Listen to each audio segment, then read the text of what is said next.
আমাদের তার কর্তার হাতেই ছেড়ে দিলে ভালো হয়।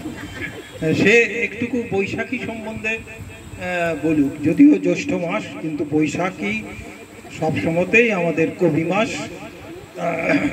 তার সম্বন্ধে দেবাশিস যদি কিছু বর্ষণ করে আমরা সাগ্রহে শুনতে রাজি।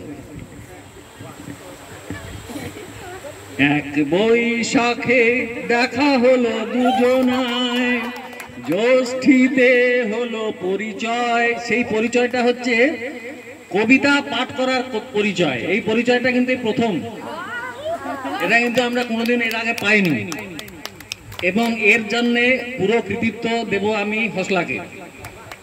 রামুদা বলছিলেন যে আমি প্রথমে বলেছিলাম যে আমাদের যা পারফরমেন্সের মান ধীরে ধীরে উন্নত হচ্ছে, তার জন্য দায়ী একমাত্র গানের জন্য গার্গির জন্য একটা জোরে হাততালি।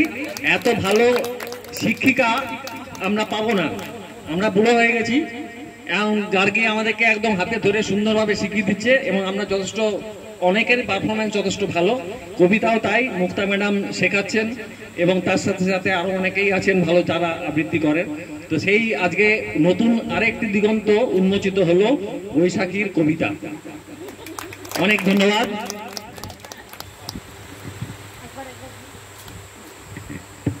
আর গানের ক্ষেত্রে মিতা ম্যাডামের নাম না নিলেই নয়, উনি এত সুন্দর গাইড করেন। আমি মিতা ম্যাডামের জন্য একটা হাততালি চাইব। হ্যাঁ, সেই কথাই বলতে যাচ্ছিলাম, মিতার মানে তুলনা হয় না, ও খুব ভালো করে, গার্গী তো আছেই, মিতাও কবিতা।